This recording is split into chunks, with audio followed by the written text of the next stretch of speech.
नमस्ते, मैं हूं सुरेश कुमार एकलवे और आप देख रहे हैं Hindustan news and tips. Nagorno Karabakh में पाकिस्तान ने एंट्री तो कर दी, मगर अब उसका यही फैसला उसके गले की फांस बन गया है। पाक फौज द्वारा जल्दबाजी में अजरबैजान को समर्थन देकर और तुर्की के साथ दिखने की होड़ में इमरान खान को पसीने छूट रहे हैं। यह घबराहट इसलिए नहीं है कि रूस ने पाकिस्तान और तुर्की को आर्मेनिया से दूर रहने की चेतावनी दी है, बल्कि उसकी सबसे बड़ी मुसीबत भारत बन गया है। अजरबैजान में पाकिस्तान की एंट्री ने पाकिस्तान की सुरक्षा को संकट में डाल दिया है। पाकिस्तान को सूझ नहीं रहा है कि अब किस मदरसा नीति का इस्तेमाल करके इससे पीछा छुड़ाए। इस वक्त एलओसी पर बड़ा खेल शुरू हो चुका है। सीमा पर हालात लगातार गंभीर होते जा रहे हैं, जबकि भारत गुपचुप रूप से आर्मेनिया में उसकी गर्दन तोड़ने की रणनीति तैयार कर चुका है। बेगानी शादी में मुल्ला दीवाना बनकर पाकिस्तान ने अजरबैजान में एंट्री तो मारी, पर उस वक्त उसे आभास नहीं था कि रूस इतना आक्रामक रुख अख्तियार कर लेगा। ऊपर से भारत भी ओआईसी के खिलाफ आर्मेनिया के पक्ष में खड़ा हो जाएगा। पाकिस्तान के सभी अंदाजे पूरी तरह गलत साबित हुए हैं और इस वक्त अजरबैजान से ज्यादा पाकिस्तान पर संकट मंडरा रहा है। अगर पाकिस्तान और तुर्की पुतिन की चेतावनी को नजरअंदाज करते हैं तो इन दोनों ही देशों पर रूस की कार्रवाई होना तय है। यह कार्रवाई कितनी कठोर होगी, इसका अंदाजा इसी बात से लगाया जा सकता है कि रूस अपनी धरती पर रहकर इन्हें पूरी तरह तबाह कर देगा। अगर रूस द्वारा पाकिस्तान पर अटैक हुआ तो भारत तमाशा देखता रहेगा, यह भी मुमकिन नहीं है। संभव है कि पहले से ही तैयार भारत इन हालातों का फायदा उठाने से नहीं चूकेगा। भारत यकीनन पाकिस्तान पर काफी ताकत के साथ एक्शन करेगा, जिससे पाकिस्तान के टुकड़े होने से शायद ही बच पाएंगे। इसलिए पाकिस्तान ने अजरबैजान से कदम वापस नहीं खींचे तो उसकी खिंचाई भी होना पक्की है। भारत ने एलएसी के बाद एलओसी पर पूर्ण तैयारी कर रखी है। चीन भारत जंग की संभावना कमजोर पड़ी है, मगर नागोर्नो काराबाख में मचा संग्राम अब विश्व युद्ध के मुहाने पर पहुंच गया है।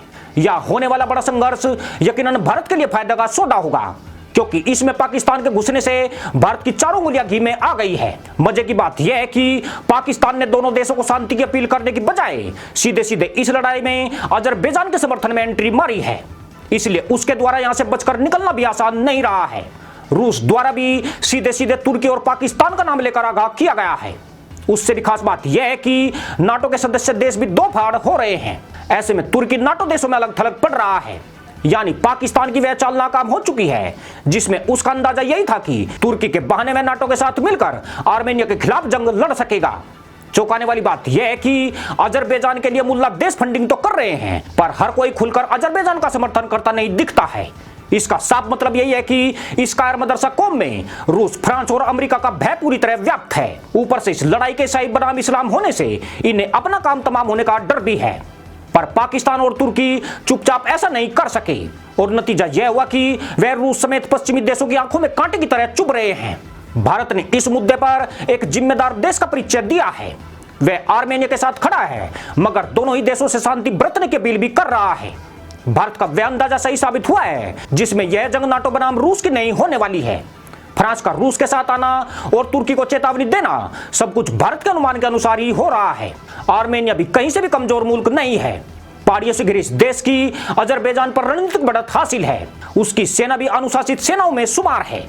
चूंकि अजरबैजान ने हमले की शुरुआत की थी, इसलिए आर्मेनिया का आरंभिक नुकसान होना मुमकिन था, मगर इसके बाद आर्मेनिया ने इस मुल्ला कुनबे की कमर तोड़कर रख दी है। अजरबैजान की मदद के लिए पाकिस्तान द्वारा सैन्य सहयोग और मुल्ला दहशतगर्दों को भेजने का भंडाफोड़ हो चुका है।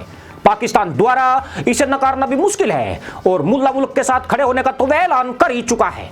ऐसे में भारतीय कूटनीति के पास इन तमाम मुद्दों को भुनाने का सही मौका है। अजरबैजान और आर्मेनिया पर यूएन से लेकर बड़े देशों की अपील का कोई असर नहीं हुआ है। उल्टा यहाँ पर लड़ाई पहले से भी तेज हो गई है। खबर है कि पाकिस्तानी फौज के प्रमुख जनरल कमर जावेद बाजवा अजरबैजान की यात्रा पर जा सकते हैं।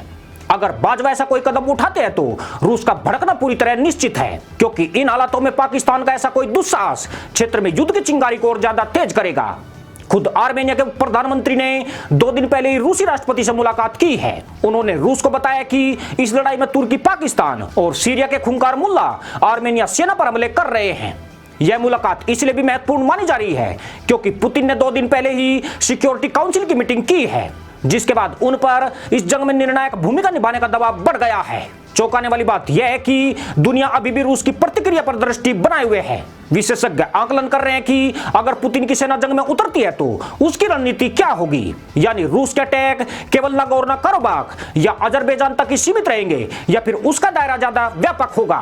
कल देर रात इसी मुद्दे पर पुतिन और मोदी के टेलीफोन पर बात हुई है। साथ ही आर्मेनिया के प्रधानमंत्री से भी पीएम मोदी 2 बार बात कर चुके हैं, जिसमें इस मसले को शांतिपूर्ण तरीके से सुलझाने पर चर्चा हुई है। पर यहां की शांति में असली रोड़ा तुर्की बन चुका है।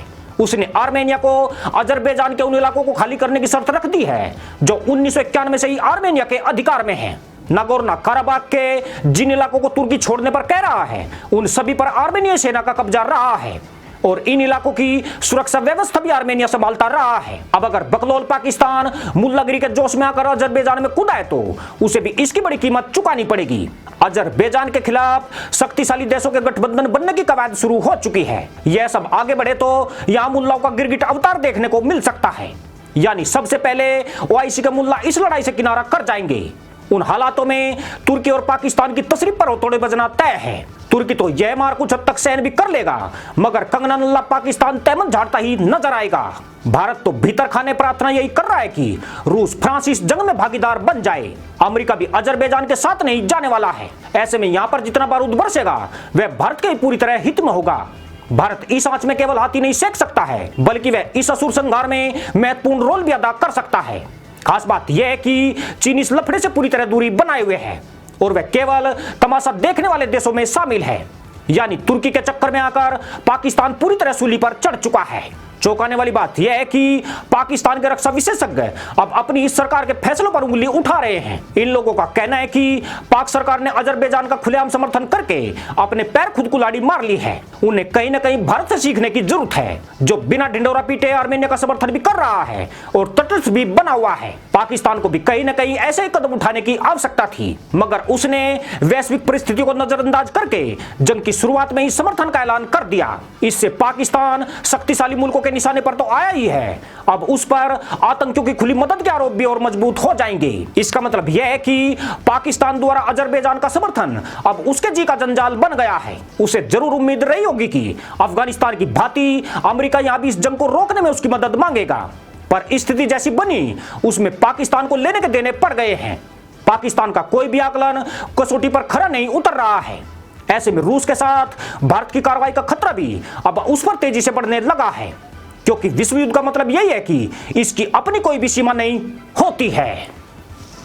इसी के साथ अनुमति दोस्तों, जय जवान जय किसान जय हिंद वंदे मातरम।